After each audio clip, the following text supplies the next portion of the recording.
নমস্কার, অরামাইন চ্যানেলে আপনাদের সকলকে স্বাগত জানাই। আমি সাইকোলজিক্যাল কাউন্সিলর শৈলী মণ্ডল দাস।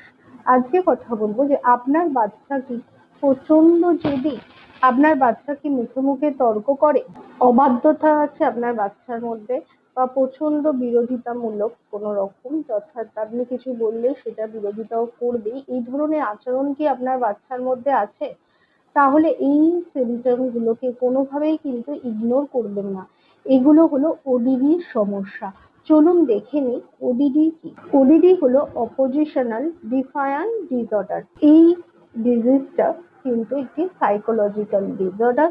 এটা কিন্তু অনেক বাচ্চার মধ্যেই দেখা যায়। এটা নিয়ে ভয় পাওয়ার কোনো কারণ নেই, কিন্তু আপনাকে প্রপার ডিজিজটা আইডেন্টিফাই করতে হবে। চলুন আজকের ভিডিওতে দেখে নিই সাধারণ লক্ষণগুলো। ঘন ঘন রেগে যাওয়া, অর্থাৎ কোনো কারণ ছাড়াই আপনার বাচ্চা অতিরিক্ত রেগে যাচ্ছে, বাবা মা বা শিক্ষক শিক্ষিকার সাথে তর্ক করে ফেলছে, যে কোনো সময় নিজের মেজাজ হারিয়ে ফেলছে, কোনো নিয়ম বা রুটিন মানতে সে অস্বীকার করছে, অকারণ কারণবশত কোনো অন্য ব্যক্তি বা তার বন্ধুকে সে বিরক্ত করছে, নিজের ভুলের দোষ অন্যের ওপর চাপিয়ে দিচ্ছে।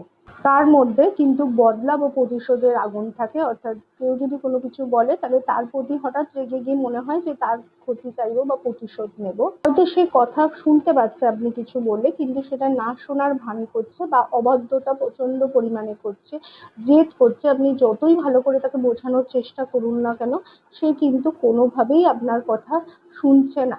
কখন আমরা বিশেষজ্ঞের কাছে যাব বা আপনার বাচ্চার ওডিডি আছে কিনা সেটা জানতে যাবো, সেটা হলো দীর্ঘহীনতা। 6 মাস থেকে 1 বছরের কাছাকাছি সময় ধরে যদি আপনি দেখেন টানা এই একই বিহেভিয়ার আপনার বাচ্চার মধ্যে লক্ষ্য করেন, এবং যদি দেখেন যে সে কোনোভাবেই তাকে আশ্বস্ত বা ঠান্ডা করা যাচ্ছে না, এই সিমটমগুলো দীর্ঘদিন ধরে বেড়েই চলেছে, তাহলে কিন্তু আপনাকে একজন বিশেষজ্ঞের কাছে গিয়ে আপনার বাচ্চার ওডিডি আছে কিনা সেই সম্বন্ধে শিওর হতে হবে, এবং তার যে রেমেডি সেটা কিন্তু খুব তাড়াতাড়ি করাতে হবে। আমাদের এখানে বিভিন্ন ধরনের থেরাপি করা হয়। আপনি চাইলে আমাদের সাথেও যোগাযোগ করতে পারেন, এবং সব ধরনের কাউন্সিলিং করা হয়, চাইল্ড, পেরেন্ট, আদার সব ধরনের রিলেশনশিপ কাউন্সিলিং সব করা হয়। স্ক্রিনে দেওয়া নাম্বারে আমাদের সাথে আপনি যোগাযোগ করতে পারেন। নমস্কার।